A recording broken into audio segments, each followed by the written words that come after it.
She laughed. I wasn't trying to be funny. I wasn't joking.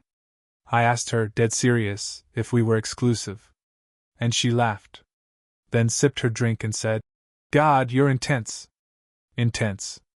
That's what she called it, me trying to find out if I was wasting my time. That's how it started falling apart. The first time I saw her, she was sitting outside a bookstore with a cigarette and a half-eaten bagel. Her shoes were worn out like she walked everywhere. Hair messy but somehow styled like she meant it. I said hi. She ignored me. But the next day, I saw her again. Same spot. Different book. We talked. Eventually. She liked old poetry and old music and said texting gave her anxiety. I thought that made her mysterious. Turns out it made her evasive.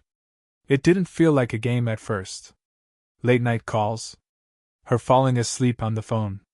Sharing playlists like they were secrets. Cooking dinner together, and dancing barefoot in my kitchen. I thought it meant something. I thought she did too. Until I asked, Are we exclusive? And she laughed. After that, something shifted. She started disappearing. Not ghosting. Just fading. Slower replies. Excuses to skip plans. Canceling on dinner because her energy was off. I started noticing other guys in her comments. One of them called her babe. She liked it. I asked. She said, I'm not anyone's property. Cool. Got it. Still, I stuck around. I thought if I just waited it out, if I proved I wasn't like the others, she'd come around. I thought I was the exception. I wasn't. One night I showed up at her apartment. No warning. I brought takeout. Her favorite. She opened the door in a hoodie that wasn't mine and hair that looked like it had just been pulled. I didn't ask who. She didn't say. We ate in silence. The next morning, I left without saying goodbye. She didn't stop me. But that afternoon, she texted. We didn't even talk. Why didn't you say goodbye? I stared at the message. Then deleted the thread. She wanted me to play the game. I folded. And for the first time in months, I felt like I won. But the truth is, winning didn't feel like I thought it would. It felt empty. Like walking out of a casino at 4 a.m. with nothing in your pockets but lint and denial. For a few days, I told myself it was over. I didn't text. I didn't scroll her profile. I muted her name on everything. I even told my friend Marcus that I was finally done. He just nodded. He'd heard that line before. 2 weeks passed.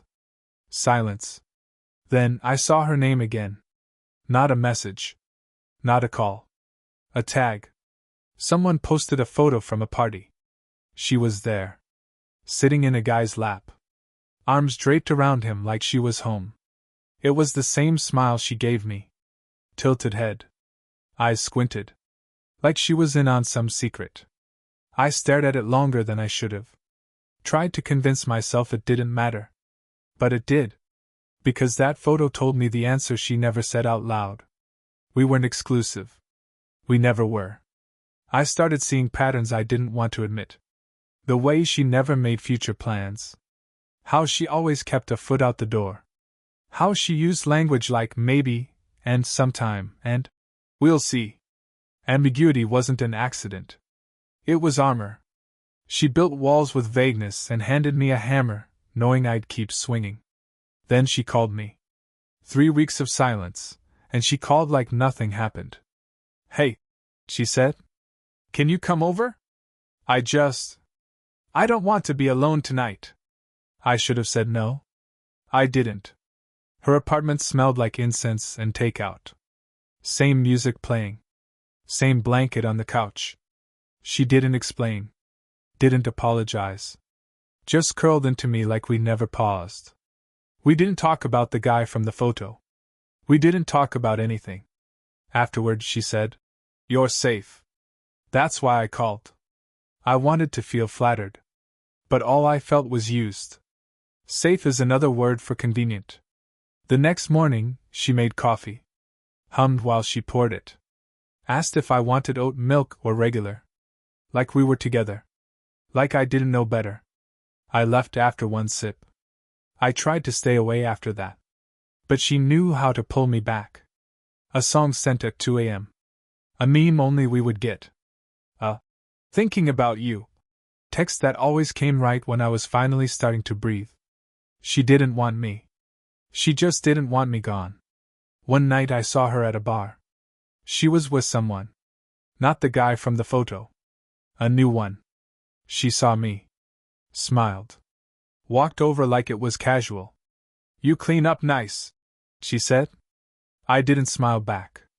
"You still doing that thing where you act like I'm your favorite until someone better shows up?" She blinked. Then laughed. "Don't be dramatic." That laugh again. Like nothing I said could hurt her. Like I was entertainment. That was the last straw. I blocked her. For real this time. Numbers. Socials. Email. Everything. I told Marcus I was done. This time, he believed me. Because I wasn't angry. I was numb. And numb is quieter than rage, but way more permanent. Weeks passed. I started sleeping again. Stopped replaying conversations. Started saying no when friends asked about her. Then, one night I got a letter. A real one. Stamped and handwritten. It said, "I think you misunderstood me. I never meant to hurt you. I just didn't know how to be with someone who actually cared. I thought if I kept you at a distance, I wouldn't ruin it. But I did anyway. I'm sorry. I miss you. I hope you're okay." No return address. Just her handwriting. Just her damage wrapped in sentiment. I read it twice. Then I folded it and dropped it in the trash. Because I don't chase people who laugh when I hand them my heart. And I don't say goodbye twice. I didn't think much about the letter after that. I'd already been through every version of her, flirty, distant, needy, cruel, apologetic. The letter was just the final costume. But that didn't stop the dreams. They were quiet dreams. Not nightmares. Just reruns of what used to be. Her in my kitchen, dancing barefoot. Her humming some stupid indie song while brushing her teeth. Her voice, in that tone she only used when it was just us. Soft. Slightly mocking. Like she couldn't help but test how much I'd bend. I'd wake up sweating, angry at myself for still remembering. And that's when I realized something. Healing doesn't always come with closure. Sometimes it comes with disgust. Quiet, low-burning disgust, not for her. For myself. For the version of me that waited. That begged. That took crumbs and called it a feast. So I started doing something different. I got honest. I started journaling, not the poetic kind. The raw, blunt kind. I wrote out everything I should have said when she laughed. When she shrugged. When she leaned on me just enough to not fall, but never enough to stand. And I read it back like I was someone else. A stranger reading a case file of a guy who forgot his worth. That stranger deserved better. So I started being better. Marcus introduced me to someone new. Her name was Run. No games. No passive aggression. She asked questions and actually waited for answers. She showed up on time. She texted back. She said what she meant. And it scared the hell out of me. Because I didn't trust it. I'd been rewired to expect detachment. Mystery. People who pulled you close just to prove they could push you away. Rin wasn't like that. And for weeks, I kept waiting for the other shoe to drop. One night I told her. All of it. The laughing. The text. The letter. She didn't flinch. Just nodded. Then said, "It's wild how people confuse cruelty for freedom." And I swear, something inside me shifted. A month later, I ran into her. Her. The laugh. The letter. She was at a bookstore. Go figure. Standing in the poetry aisle like it was staged. She saw me. Smiled. I didn't smile back. She walked over, that same air of practiced nonchalance. "Hey," she said. "You look different." "I am." She waited. Maybe for an invitation. Maybe for a memory. I gave her neither. I wrote you a letter, she said. I read it. And? I didn't say goodbye because you never said hello? Not really. She blinked, tilted her head. What does that mean? It means I gave you everything. You gave me conditions. Silence. Then she laughed. Of course she did. But it sounded tired. And for the first time, I didn't feel small. I felt done. Not bitter. Not broken. Just done. Take care of yourself, I said. Then I walked out of the aisle. And into someone who never asked me to beg. Ren never asked about her after that. She didn't need to. She could tell by the way I looked at her differently. Like I wasn't scanning her face for lies. Like I wasn't bracing for impact every time she picked up her phone. Being with Ren was the first time I didn't feel like I had to audition for love. We took things slow. Not because we had to, but because we wanted to. Every date was easy. Every touch, intentional. There was no guessing game. No decoding silence. No. What are we? Talks, because we already knew. I'd never been in something so calm before. And that calm terrified me at first. I mistook peace for boredom. I kept waiting for the chaos. For her to flinch. For something to snap. But nothing ever did. That's when I realized I'd been trauma-trained to mistake chaos for connection. One night, we were lying in bed. Ren had her head on my chest. She asked, "Do you ever think about her?" I didn't answer right away. Not because I was hiding something. But because I was checking in with myself. Sometimes, I said. But not the way you think. It's like checking a scar. You remember how it got there. But it doesn't hurt anymore. She nodded. That was enough. I saw her one last time. At a mutual friend's birthday. I hadn't planned on going. But Marcus said Ren should meet some of the old crew. We were 2 hours in. Ren was laughing with someone's girlfriend. I was sipping whiskey, watching the lights in the backyard blur a little. Then I saw her. She wasn't alone.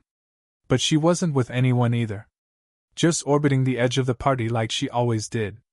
Like she never wanted to be the center, just close enough to control the gravity. She saw me. Our eyes met. And she didn't smile this time. She looked stunned.